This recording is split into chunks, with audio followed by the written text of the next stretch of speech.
This is the Drivers Meeting Podcast, hosted by RJ Starcevic and driver and team owner in the NASCAR Xfinity Series, Tommy Joe Martins.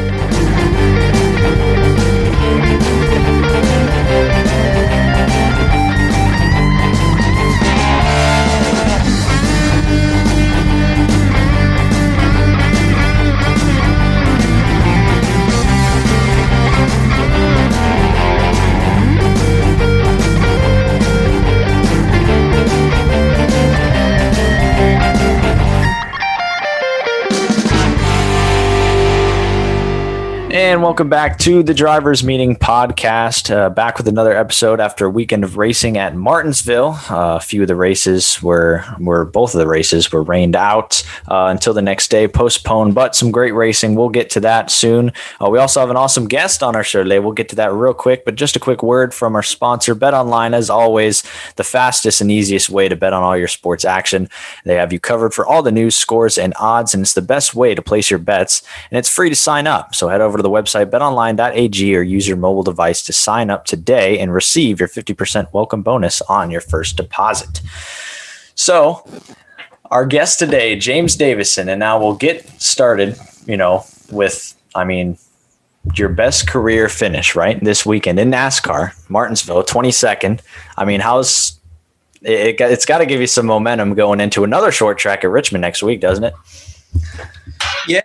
It was a great result for us. The biggest thing I take away, though, out of it was just keeping our heads through all the adversity that we faced and having some surprising performance at the end of the race where we were able to hunt down the 42 and the 41 from a straightaway back on 80-lap tires. And I just don't really know where that came from. The car was hooked up and I had obviously gotten 400 laps of practice leading up to that point, or 450 laps of practice to kind of get the driving right. But, our cars can feel good, but we're generally a long way off the big top 25 cars. And, we had a great run to the finish and obviously took advantage of the attrition and got our career best result. Previous to that, 23rd was my best career result at Daytona about a month and a half ago on the road course. So the year's gotten off to a good start. It certainly helps when, you get upgraded to slightly better equipment.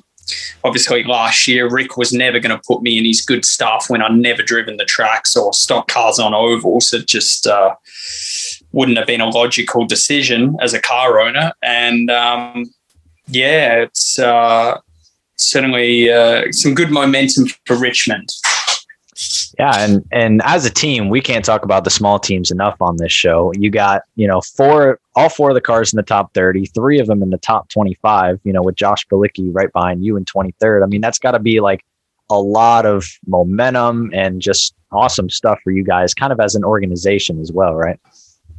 Yeah, exactly. And, Garrett, Josh and we have a fantastic teammate relationship. We're genuinely happy for each other when we have good runs. As much as we want to beat each other, there's a lot of respect there. And, we race hard, but fair, and definitely don't deliberately try to, screw each other or anything like that, or, lose our heads if, we slightly get squeezed on one given corner out of, thousands of corners that we race against each other. We get it. We understand it. So, yeah, I was pumped for Josh. I knew that was a very important run. He'd had a difficult start to the year. He did his best fighting a lot of adversities, but eventually, you can only hold talent back, and Josh is a great driver. Also, JJ, he had a bit of adversity in the race also, but JJ's a great teammate who goes out of his way to help me. And, I think just showing respect to the older guy, not just coming in as a, younger kid and thinking you're going to just, show people how it's done, but showing respect and wanting to learn and stuff from the guys that have been there a long time before you goes a long way. So, I'm aware how much experience JJ has, and we have a good relationship also. And James, talk a little bit about the difference in expectations, by the way. So you have run every type of car, I feel like, in the world that there is to drive, right? So extremely diverse background you've run in the Indy 500, you've run V8 supercars, you've run Xfinity for Joe Gibbs, and now you're running in the Cup Series with Rick Ware. Talk about the difference of expectations. Like, I think that was the one thing that I heard from you early on when you started racing in NASCAR, and especially up there in the Cup Series for Rick, was that you didn't understand just how far off the gap was from the front of the field to the back of the field. And you're a guy that's shown up in everything he's ever done expecting to win the race. And now success kind of takes on a different meaning when you guys show up to a given weekend. Yeah, so I first got a preview of it when I drove the 90 car in the Xfinity Series with Mario Gosselin. And this was back in 2016 when they were even more underfunded than they are now. Yeah. And, I went into that weekend thinking, okay, it's another race car. How far off can these smaller teams be? Road America has been one of my strongest tracks in my career. I think we all have our tracks where you just show up and you do your thing, and it just, you're on the pace. And then there's other tracks where it's much tougher for that. We all have those tracks as drivers. And I put together what I thought was a pretty good lap, and I'm P18 2.5 seconds off pole. And I'm like, huh? Like what? And then I watch some onboards of guys that are like 1.5 seconds quicker than me. And I'm like, wait, that's quicker than me? Like, yeah, there's no way that's quicker than me. What's that? Like, so it's a shock. As Parker Klingerman says, the performance difference in NASCAR is probably the biggest in world motorsport. Yeah. But you have to very quickly accept it and realize that it's all about doing your best with what you got with you guys, and just slowly taking baby steps in the direction that you want to go if you're in an underfunded situation just overall, right? Like, you can't go to a top team because obviously that's the limiting factor for all of us is the funding side. So I had an idea, obviously, already going into the Cup Series with Rick, what it was going to be like. But then again, I had never driven stock cars on ovals. So I'm like, all right, like, I'll understand if I'm like 1 second a lap off the pace, but we're like 3 seconds a lap off the pace at home. Three-corner track.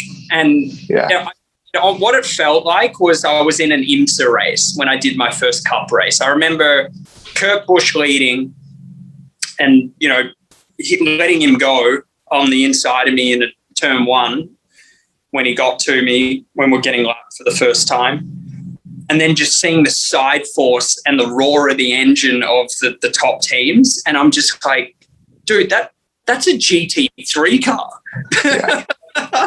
So it was an eye opener. And I remember I tweeted after that race, just, wow, the performance disparity between the back and the front is just mind blowing. I know what Parker Klingerman means now. And then Corey LaJoie, who I've never met, he just commented on the tweet with a GIF, the Bruce Willis in Die Hard 2, yelling out the window, "Welcome to the party, pal." Yeah. And I was like, yeah, dude, that's perfect. So now I understand what the real struggle is here for so many of the guys that are trying to make it up to the front in NASCAR. So, it's an interesting the disparity, but it is what it is. And if you don't like it, well, yeah. And talk about also here, you've driven so many different cars and types of racing, dirt racing. I mean, everything in between. now you've run a cup car. I feel like you've probably got your sea legs under you at this point. You've made enough laps, different types of tracks. You probably feel comfortable when you're getting in the race car now at this point. So now out of all of these types of cars, what's the hardest thing to drive? Well, there is different cars that have different difficulties. So I'm sure everyone's heard what Jimmy Johnson has been saying about the IndyCar, that the faster you go, the more energy you've got to use. It just gets more anaerobic. It gets more physical. Your heart rate goes up every 10th you try and push because it's just more physical output on the power steering binding up, going quicker through the corner, having to brake later and harder, more G-forces, more of an anaerobic workout where you get less rest between each corner because you're going faster. So IndyCar's big challenge is the physical side of it. You know, obviously the cars have got a lot of grip compared to a stock car, but it's a very anaerobic challenge. Like stock cars on ovals, IndyCars are the same. You're controlled by your car's capabilities so heavily. You know, I've done the Indy 500 6 times, and I've been fortunate to drive some fast cars on 2 occasions. One in particular when Sebastian Bourdais got hurt, and I started last and I got to the front. And honestly, I didn't do anything different than all the other times where I'd ran around 20th.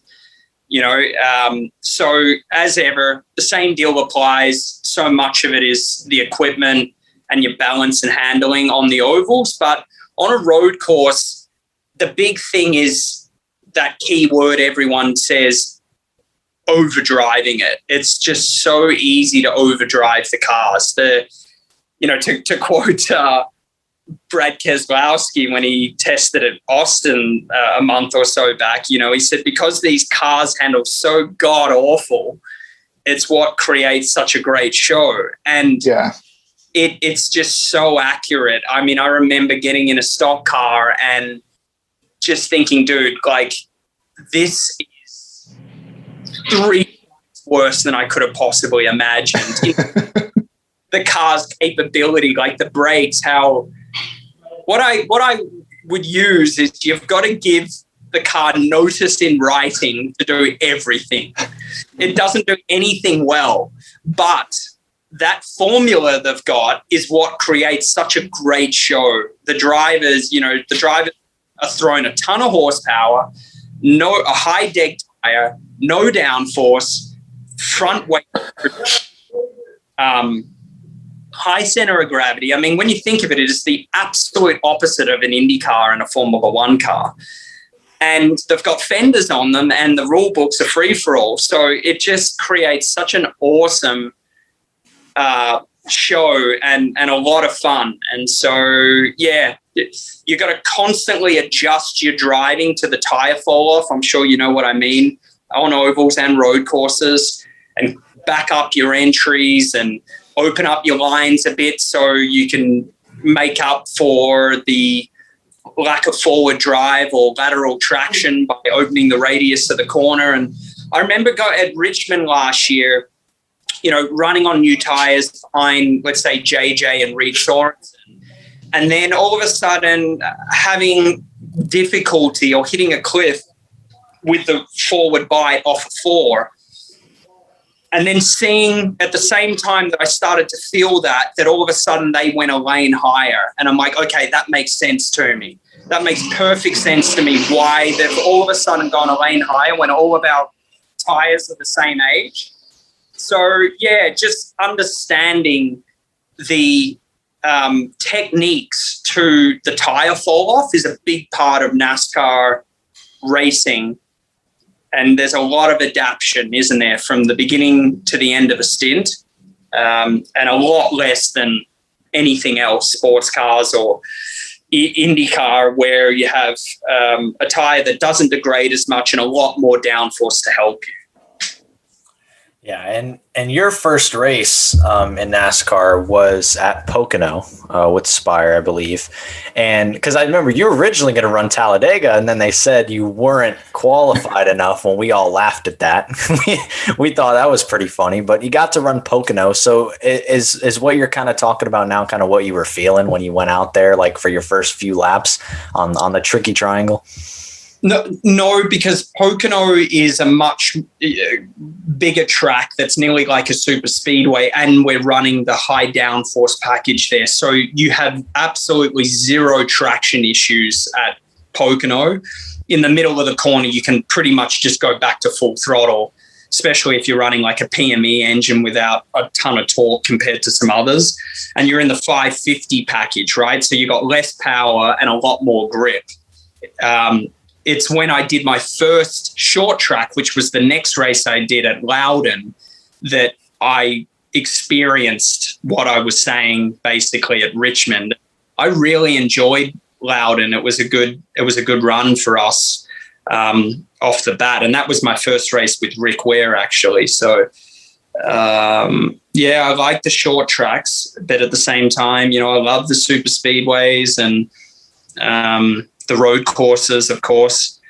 So looking forward to all these races I've got left. There's maybe like 21 races left, so I'm going to gain a lot of experience. And James, you kind of had it seems like this is like every driver's dream sitting in front of them, where you had an opportunity to kind of go a bunch of different ways. Like you could have run different styles of cars, and it seems like you've kind of fallen in love with NASCAR a little bit. And so as somebody that has been in NASCAR and tried to pursue this my whole life, I'm just kind of curious, like you had all of those paths sitting in front of you and you knew what a challenge this was going to be, running for one of the smallest teams in the garage in the Cup Series. Maybe people kind of chirping at you saying, oh, he doesn't have enough experience. Has he proven himself? And all that. Yep. You knew all of that going into it, and yet you still felt like this was the best path for you. Why is that?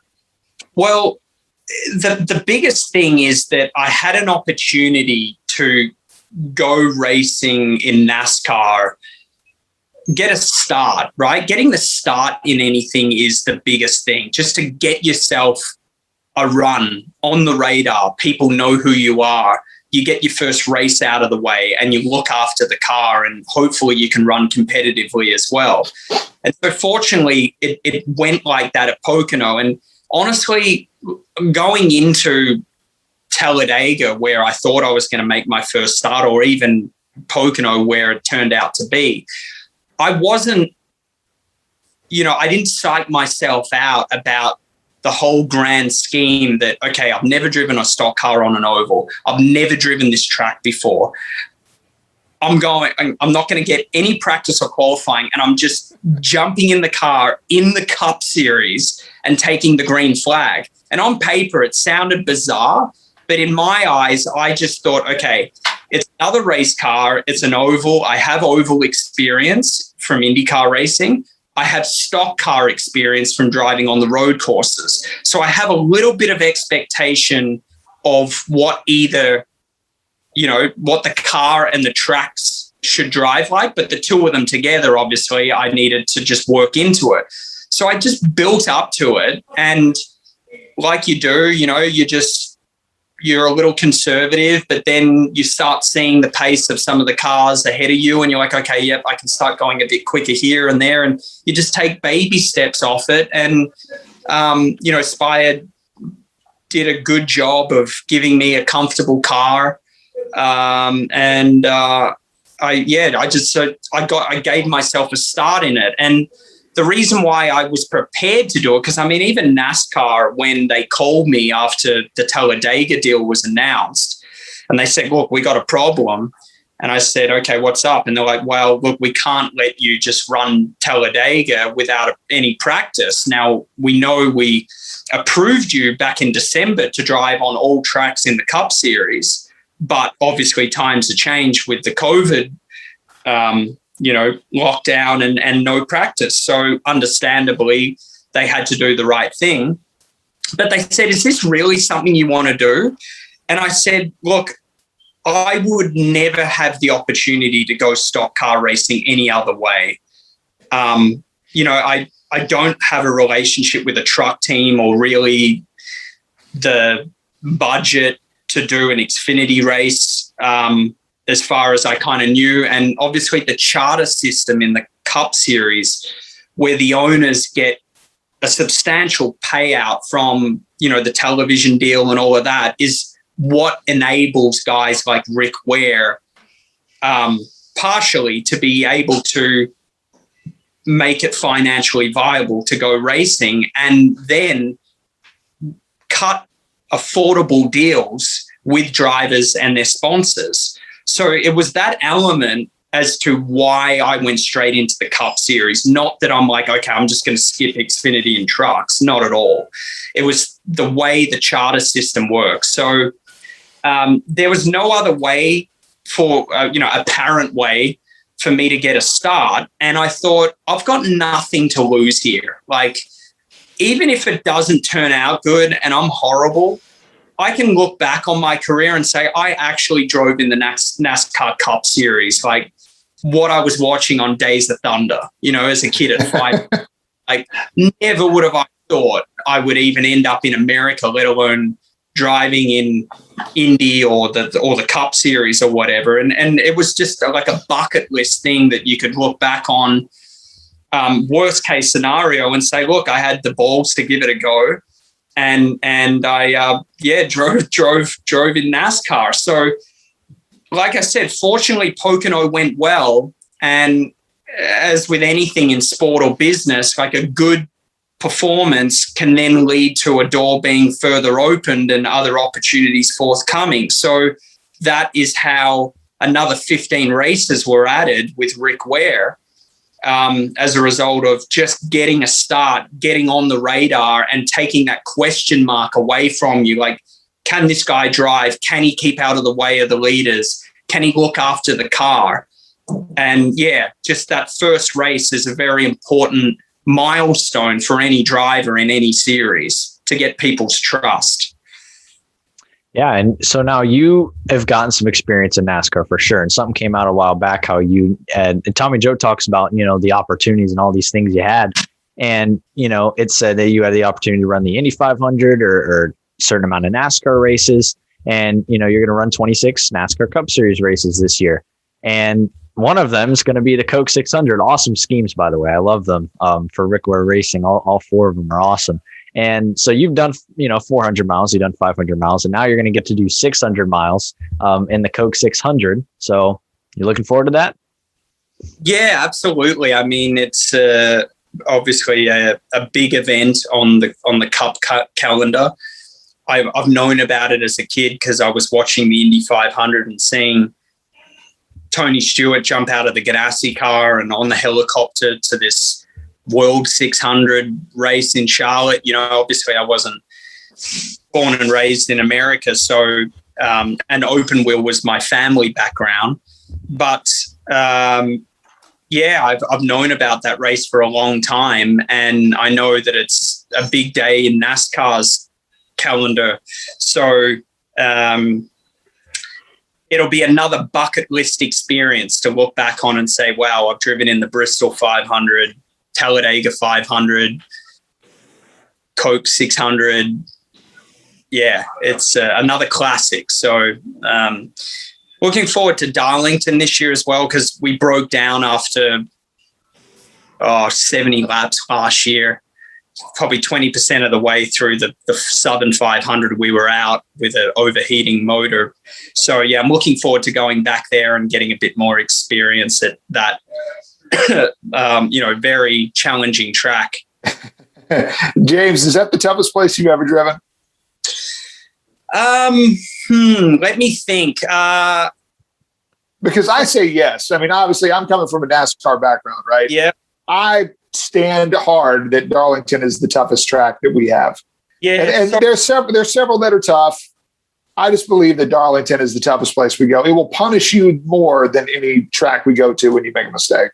Yeah. So I guess the differences were for me were that I didn't run more than 20% of the race. So right. Had I been able to run all the race and seen where I was at with a fair chunk, I could better evaluate, like, man, I did a lot of laps out there and I just still was miles off, or it was okay. You know, that kind of remains to be seen. So that's why I'm looking forward to Darlington this year. Also, we run the high downforce package, and I've watched that Xfinity race last year with Denny and Ross Chastain, and my God, I have never seen such a grip limited race car in my life as those closing laps. How insane that was, watching those guys do slide jobs on each other and just having nothing for grip. It was awesome. So yeah, like in your shoes, running that little amount of grip, I can 100% see how that's the toughest track that probably a NASCAR driver will drive. And also why all the fans are screaming for you guys in the Cup Series to get the same treatment as us. They want you to run that 750 package everywhere.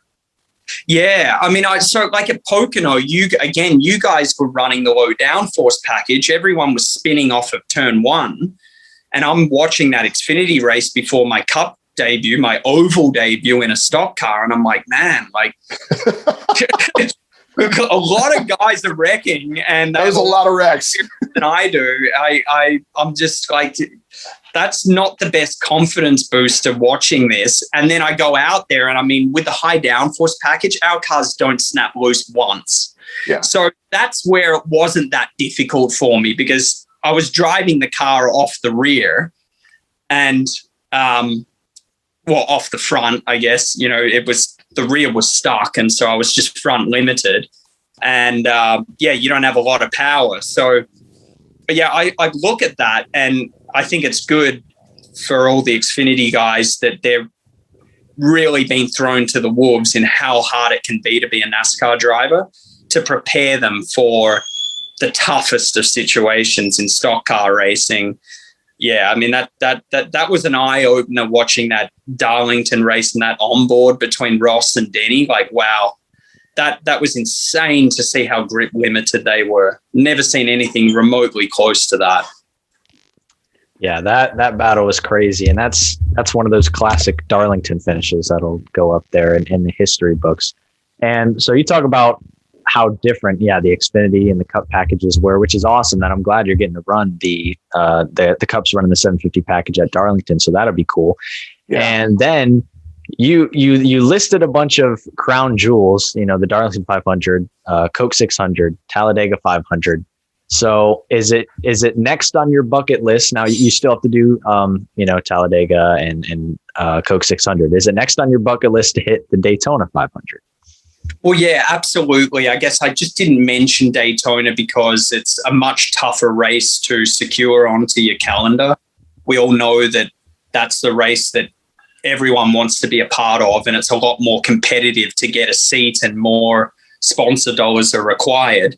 But I did do the Talladega 500 last year. Unfortunately, we broke down after 25 laps, but then got back out there in the second half of the race. So I did get some experience.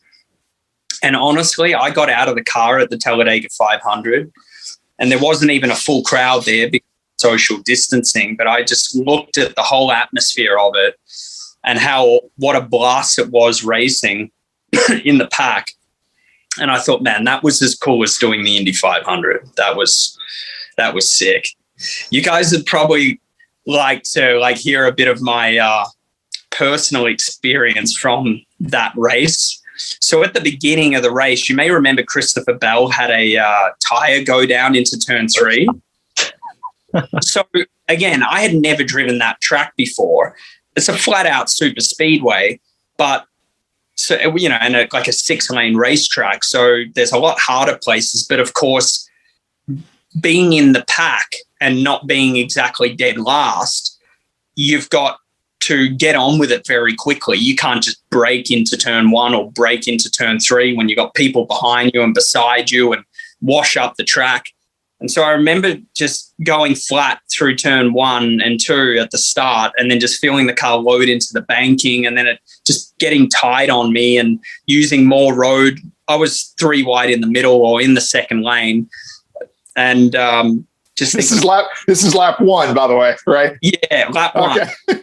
Lap one. And then just the thing getting tight on the Exeter too, and me using more road than like the guys in front of me did. And I'm like, well, I'm not even up to speed. And what happens when I am up to speed and there's actually a guy on the top lane? So we go down the back straight, and then of course you start getting up to some top speeds in the big toe and everything. And then I'm like, oh, okay, shit. Like here I go into turn 3. And then I just remember seeing like 4 rows up, Christopher Bell, like just starting to slide on the right rear. And I was like, oh, surely not. He's not spinning. He's spinning. That guy's spinning. And I'm just like, okay, I have no idea what this car's going to do if I brake and turn, if I'm going to spin it. And literally cars just went everywhere. And I'm like, okay, I'm done. I was just looking at the situation and knowing like what the capabilities of these cars are and how heavy they are. I'm like, oh, I'm done. And somehow I just zigzagged through it all.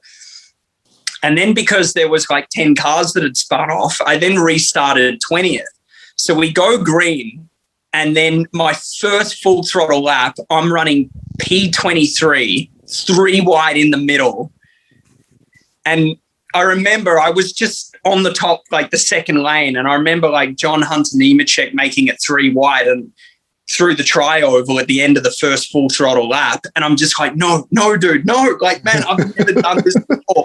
And I'm just stuck. I'm like, got a car left, right, front, behind me. And all I could do was just hold it flat. And, you know, I was cracking the throttle a little bit, but, you know, just kind of staying in there. I'm like, oh, no, okay, it's good here.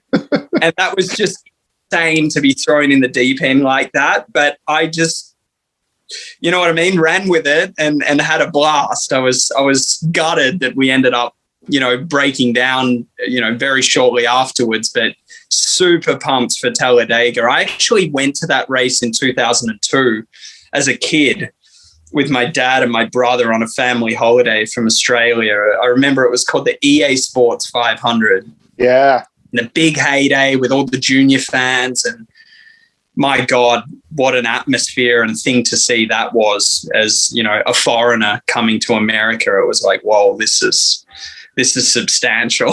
You know, you're talking about a track too, James, that to most people that are watching NASCAR and fans, they go, oh, Daytona, Talladega, that's the easiest tracks. And you describing your first experience of doing that, kind of being thrown in the fire and just how much you were doing behind the wheel in the middle of all those cars. You're not just holding it wide. I hate to break it to everybody. We're not just holding it wide open around there and just kind of cruising around. You're working in the car the whole time. Yeah, and I mean, especially the smaller teams, right? Because they've got to trim the grip out of the car, downforce to try and make up for, you know, the power deficit we've got. So the Daytona 400 was even tougher because the track is so much tighter. Yeah. And I remember just coming off of turn 4, numerous laps, the car was pretty much straight. And then all of a sudden the rear just starts taking off.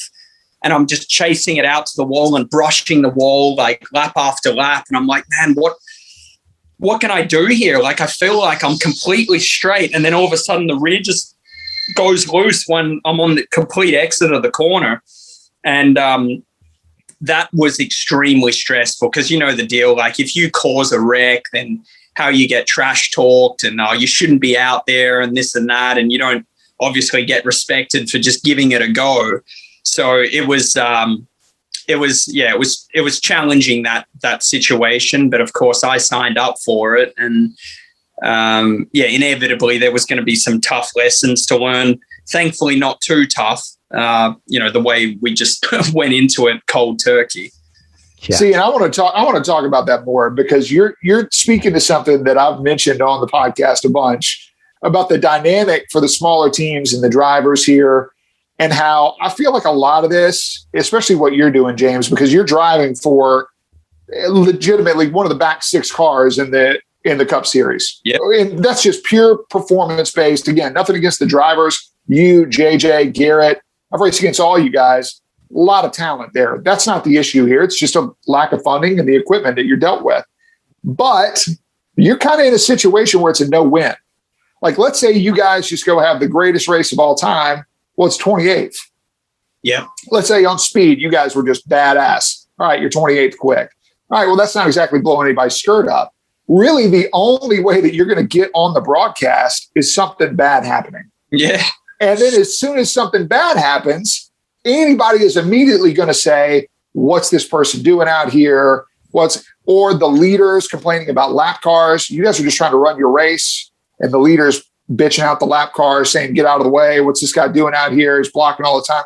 So it kind of puts you in a spot where I think the diehard NASCAR fans, the people that really get it, they understand, like other drivers, really, when you get us calmed down out of the car, like especially me as a guy that's driven for small teams. I mean, I get it. Like, I get what you guys are trying to accomplish. I get how hard it is. But I think to the casual fan, just explain like maybe the respect level that you've gotten in the garage, because you're a guy that I think commands a lot of respect with everything that you've done and raced. Was it any of these guys knew you from something else? What was the respect level in the garage? Were you treated as just like, here's this guy coming from, he's never raced a stock car before, he doesn't know what he's doing? And then the fans and the broadcasters and all of that, and like just how that's maybe, what's been your treatment in the NASCAR world? Yeah, so overall good. And I think it's just a result of balancing your will to do well with not overstepping it and racing people overly tough. Now, of course, like I said, there was going to be some lessons I had to learn where I'd, go in and kind of touch someone, in the middle of the corner or something. But as long as, you didn't completely move them or you do it consistently, obviously people can be mad in the moment, but then realize like, okay, it was just, spur of the moment learning thing. Like I said, Garrett, Josh, JJ, and we all have a really good relationship. We're happy for each other when we do well, and there's mutual respect. In terms of the top 25 guys, so I don't know many of them. I've met De Benedetto, Kurt Busch briefly because he did his rookie Indy 500 when I did mine. De Benedetto, I've met him in the garage area, but really not that many others. But the biggest thing you see is, do they acknowledge you positively when they lap you by giving you a wave out the window, and thanks, man. And so I've never gotten flipped off, so that's a start. I definitely have. That's okay. Okay. You'll get there. Yeah, I mean, I get the wave from all the top dogs: Keselowski, Logano, Kurt Busch, Kyle Busch, Kevin Harvick, Truex. It's important, like to make those guys happy, especially at Martinsville, just to get the hell out of the way. And so far so good. The iRacing thing is obviously a different arena where we're all able to race each other on equal performance and in a small way show something. So that's been a good opportunity doing that pro invitational stuff. Because not only is it, what kind of performance that you put out there, but how you race the guys. It's all the same, right? Like you see there's a guy in front of you. Are you going to door him? Are you going to bump and run him? Are you just going to race people dirty, or are you going to race hard but fair and all of that? And so that's an opportunity also, I think, to gain a small amount of respect that we otherwise wouldn't be able to as underfunded guys. So that's pretty exciting, I think, for, guys like Garrett, Josh, Joey Gase, Timmy Hill, and so on. That opportunity. DJ McLeod. Yeah. Yeah, exactly. It's, when you think of it, it's a really convenient thing for us underfunded guys to just try have an opportunity to mix it. So I'd say overall it's been good. Inevitably, you're going to have your disagreements with drivers. Like, look at the formula that it is. It's 40 grown men with ego and testosterone on bull rings and 800 horsepower stock cars with fenders. It's licensed automotive mayhem. And that's what makes NASCAR so awesome and why I love it. It's such a great show, and they've just kept the rules so simple and just give the fans what they want. Yeah, let's talk about iRacing for a second. How much experience you got with that? Because you went out and quietly won one of those heat races in the Pro Invitational. Yeah. I wasn't expecting that. I really wasn't. Like, we all believe in ourselves and all that, but you're just not sure how you're going to stack up. And it went well, especially against Larson and Bell. I mean, I've been at the Chili Bowl, and again, it's not the real thing. It's not a midget and beat those guys in a heat. I'd be still finishing the race right now. Just to touch on Larson and Bell, I have never been so impressed with a driving display of anything I've seen in my life, watching IndyCar on street courses, F1 live. I've never been so impressed with a display of driving as to what I saw Kyle Larson and Christopher Bell do at the Chili Bowl. That is jaw-dropping, like so impressive. Entering corners backwards and their ability to get through traffic and the control of the car they have and how they know how to change their lanes. And, oh, my God, it's... And even more so because you have competed in the Chili Bowl. Yeah. Now. And so you're able to relate to it. So I did a little bit of, like, iRacing before the Chili Bowl, and I got the slide up and running the cushion, and of course you have time to practice. Like at the actual Chili Bowl, you get 1 minute of practice, like no joke. Yeah. And same way that I did this NASCAR stuff, I'd never driven a midget, I never raced on dirt, and I went to the Super Bowl of dirt racing. And it wasn't my idea, just my main sponsor, David Bird, said, look, here's the opportunity. I can't get you any practice laps prior. Everyone's slam building the cars, but it's a way for you to get a start and just get some respect for giving it a go. So Ferrucci and I did the same thing. Yeah. And our first 1 minute of hot laps was just a joke, like half spinning it, and just so off the pace and everything. And I think, both of us ran into some dramas and made the freaking, P main or whatever. It was just no chance of succeeding, but we gave it a go. And so then, yes, you look at what Larson and Bell could do, and it was just unbelievable. So yeah, the Pro Invitational race, it was cool to run well, start on pole for the feature and finish in the top 5 and just have a good race with some guys side by side for many laps, like Ryan Preece, and that none of us have raced each other before, right? Yeah. Trucks, Xfinity, of course, in Cup, we can't race them. So, yeah, it's just a good little opportunity for us to have some fun and put ourselves out there. Yeah, and Santino Ferrucci, you mentioned him. He was another guy that was kind of in your boat. He came from IndyCar to NASCAR, and he's running with Tommy Joe down in the Xfinity Series. Did he ever come to you for some pointers how to kind of adopt to the stock car? So he and I met when we drove for Joe Gibbs in 2017 and 2018. I did Road America that year. And to be honest, I knew nothing Christopher Bell at that time. I just wasn't involved in any way in USAC or dirt racing.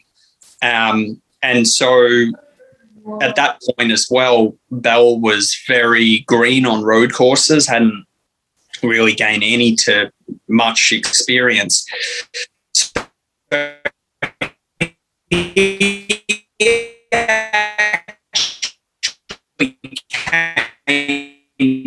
And what are you doing? Because you're at the top of the time. So off the bat, we got along really. And then, yeah, he went out. I'm really excited. You're running at the Chili Bowl, and I remember him just saying, look, wheel spin is your best friend, and a couple of other details. But in the end, the old saying, you can lead a horse to water, but you can make it drink. There's only so much that Ferrucci and I could do when we literally started the heat, having driven the cars for the first time. So it was tricky, but like I said, we had the courage to give it a go. And then now if we want to return, we have an idea what to expect. Yeah, I think that's awesome how much like stuff, like diverse, every series, form of racing that you've been able to do. Is dirt racing something you want to, like, you hop into another dirt event sometime, USAC or the midgets? Yeah, I mean, I'd absolutely give it a go at the Chili Bowl again. Why not? I think the track's slow enough and the cars are safe enough and light enough that, they have like 90 flips there across the week and no one hurt. I mean, obviously statistics are a big thing. Again, if you end up middle of the track, everyone's not going that quick. So they're all things that you need to consider, aren't they, as a race driver? But I did 2 Silver Crown races as well. So the big 800 horsepower kind of, sprint car kind of looking thing. And that was a blast. I drove at Salem and Indianapolis Raceway Park. And man, I would recommend to anyone to have a go in those cars on pavement. That is, I mean, the horsepower those things have is just unbelievable. And Ryan Newman did the race at Indianapolis, and we had a good race together. You got to look after your tires for 100 laps, no pit stops. And yeah, finished in the top 5 with that. So obviously pavement's my background, and that was so awesome. I also did a sprint car race a year or 2 ago at Anderson Raceway Park. So a super small oval. It could be a quarter mile just north of Indianapolis. And that was a blast as well. It was just crazy experience to have again. So yeah, I'm glad to have tried these things and just can look back and say, look, I gave it a go, Yeah. So what haven't you done? What is, I know NASCAR, it's awesome that, you're here in our sport and continuing to make strides with us. But if you had to look, more into the future, what is there anything else that you would like to kind of accomplish, race in, like a race, a type of car that you haven't done so far?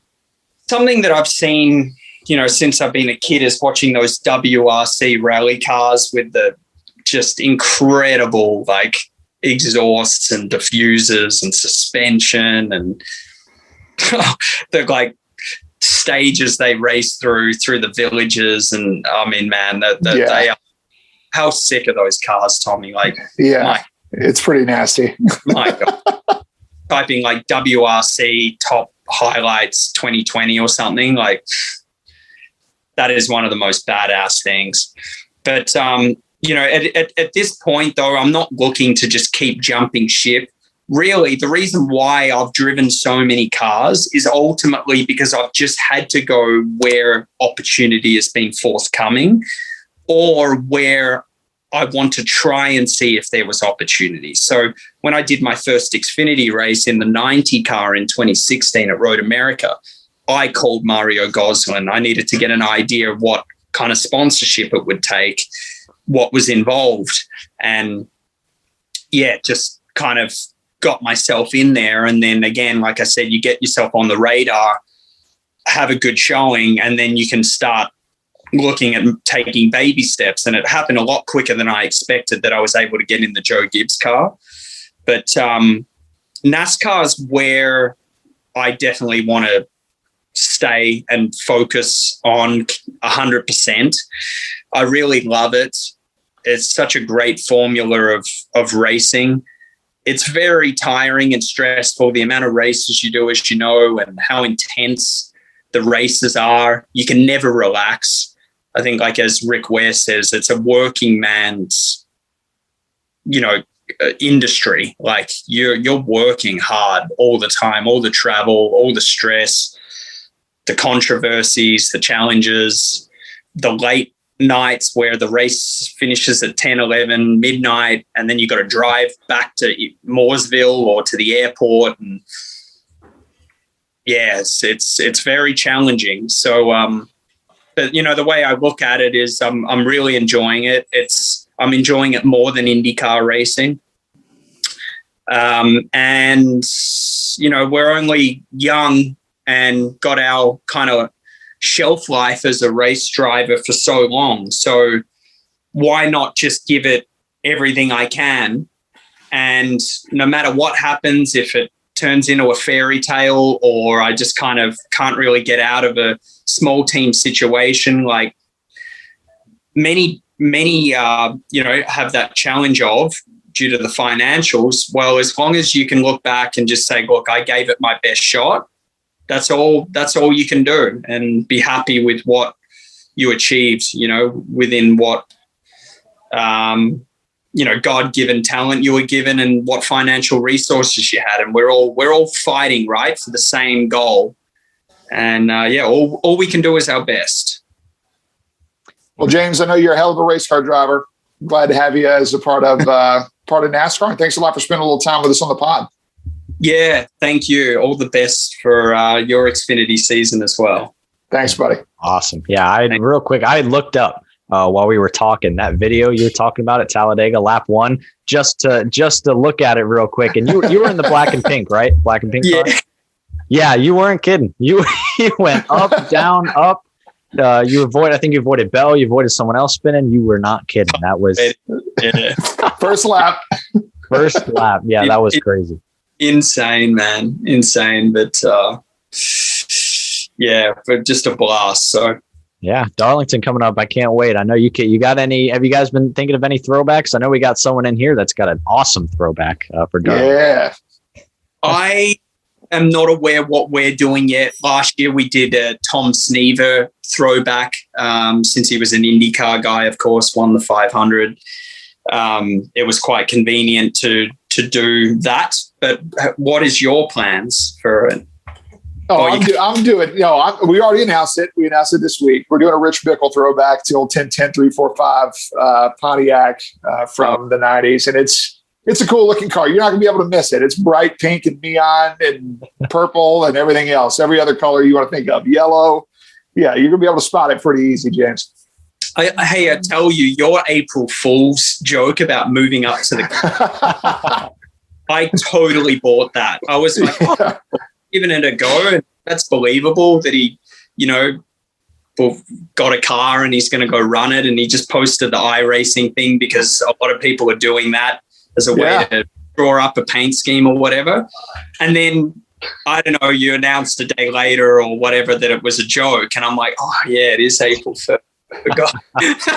I can thank the social media team for that one. They reached out to me and said, we're going to do this. And I went, look, we've never lied to anybody. People are going to 100% believe this. Yes. So I wanted to clear the air the next day because I had media reaching out to me and everything, James. Yeah, it was, we have too good of a reputation in the garage right now. That's the problem. That's a good thing. Well, thanks again, buddy. Appreciate you coming on. Yeah, you too. Chat soon. Awesome. Yes, sir. Bye. We're back here on the Drivers Meeting Podcast. James Davis, an awesome guest, provided a lot of great insight on a lot of stuff since he's raced a lot. But we'll wrap it up real quickly here with this weekend at Martinsville. Both races postponed to Sunday from Saturday. Your guys was from Friday. You had to wait a whole day. And then you had to wait the whole Cup race to load up and leave, didn't you? Yeah, so that was not ideal. We didn't get home until about 1 o'clock in the morning, and we had to get there at about 8 o'clock in the morning on Sunday. So that was a pretty long day. But I do know that those races at Martinsville put on a great show for the fans, and so that was still the main goal, getting those races in. Martinsville is such a cool place. Come watch a race, be a part of a race.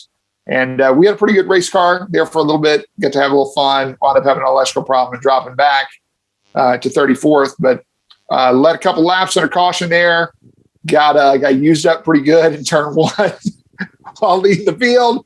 but was hanging around the top 10 for a pretty good little chunk of that race. And so that tells me we got a really good car, and we're really looking back to getting there again in the fall and getting another shot at them.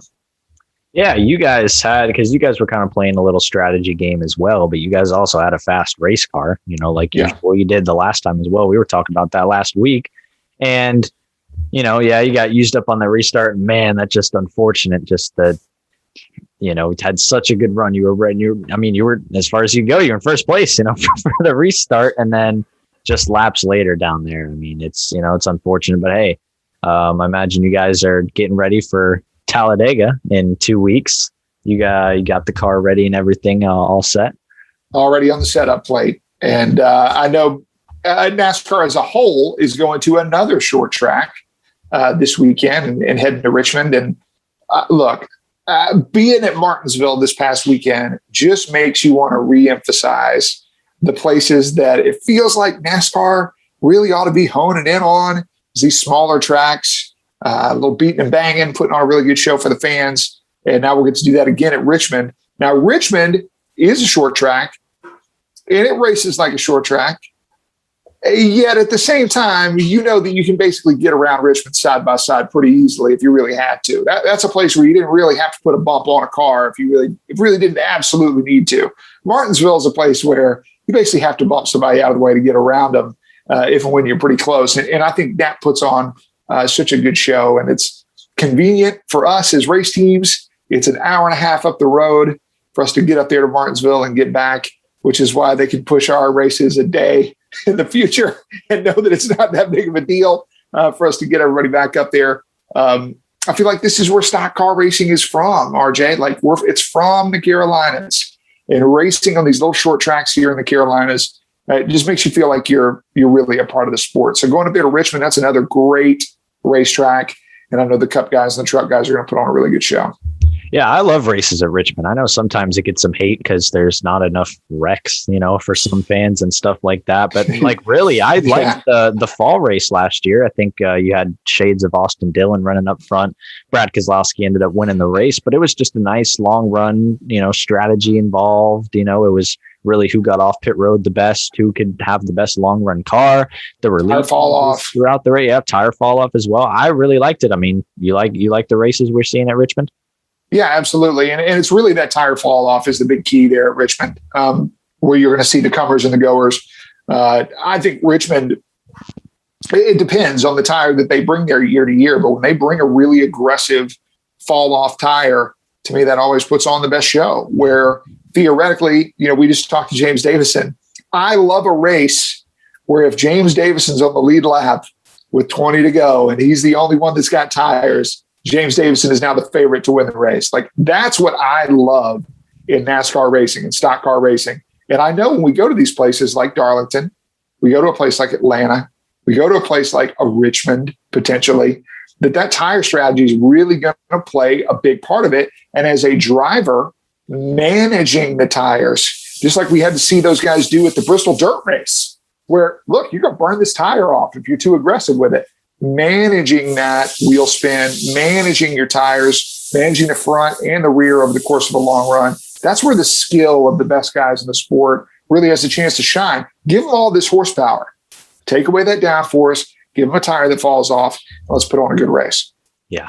I love some short track racing. And there was a little scuffle. I don't know if you had witnessed it on the track, but there was, I guess, Greg Galding and Joe Graf were a little bit angry at each other after the race. I think it was because of, Greg Galding wasn't happy with the way he was raced. He went up and moved Joe Graf. Unfortunately, poor Blaine Perkins was taken out in that incident. He was having a decent run, but he was just there and got taken out in their mess.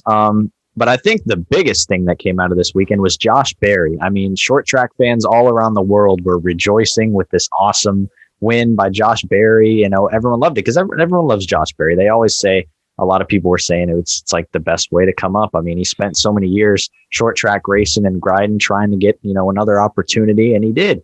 And Josh Berry, winner at Martinsville. I was a big fan of it. Yeah, and I think that was a very popular win in the garage area. Josh's win there. And Josh and his team, the Junior Motorsports late model team, that Dale Jr. owns.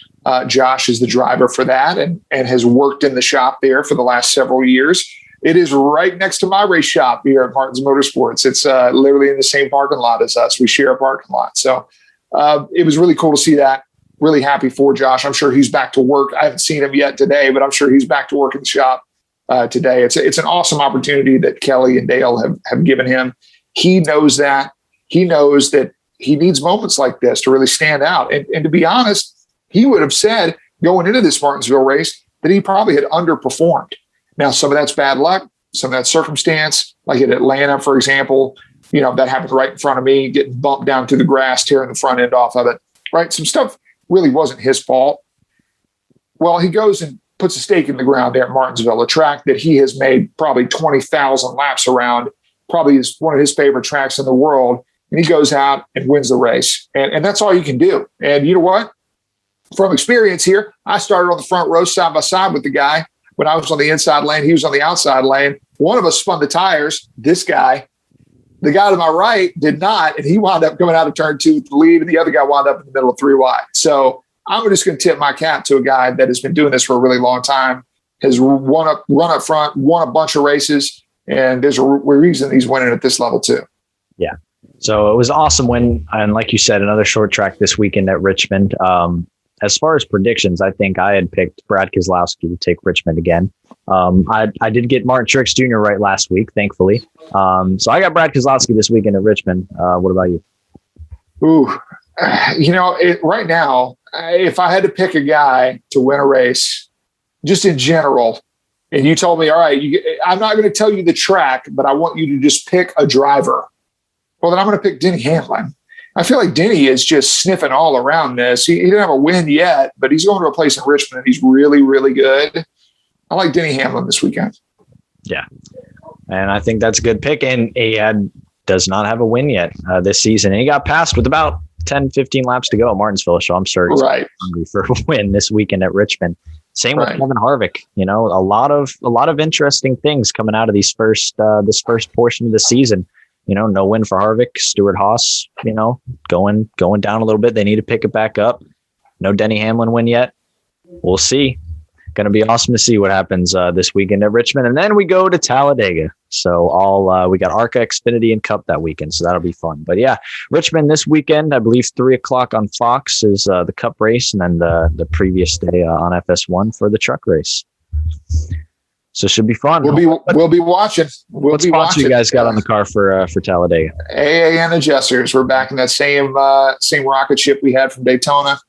We're really looking forward to next weekend, going down to the track that is probably the closest thing to a home track that I have in Mississippi, which is Talladega, Alabama. So that I'll have family and friends there. And man, look, the world's opening back up again a little bit here, RJ. We're going to have fans in the stands. We get to Darlington here in a few weeks. We're going to have hopefully some people back in the garages, some of our sponsors back in the garages. It's look, we're finally getting through this thing. We're coming out the other side and we're looking strong. Oh yeah. This off season, I knew I wanted to get to some more racetracks. I'd only been to Daytona, to Homestead, and yeah, Talladega. We're going to take this little small RV down to Talladega for the weekend and just chill out in the infield, I guess, for the races. So that'll be fun. That's the last race I know of that I'll be going to this season, but that's going to be fun. I've never been to any races at Talladega, but I know it is a massive track. Like James, I'm gonna come try to find you in Talladega Boulevard. Yeah, you got to. I can't remember exactly. I think we're towards the middle section of the infield, but more towards turn. I don't know. We'll see what happens, but yeah, can't wait for that. So. Thanks again, James Davison, for coming on here as a guest. We'll see who we grab up for next week to preview Talladega and recap Richmond. But like I said, Richmond this weekend. And as always, thank you guys for listening. If you made it this far, we'd like to thank you for listening to the Drivers Meeting Podcast today, wherever you may be, and hope you stay tuned for upcoming episodes on Apple Podcasting, Spotify, the Believe Podcasting Network, and much more.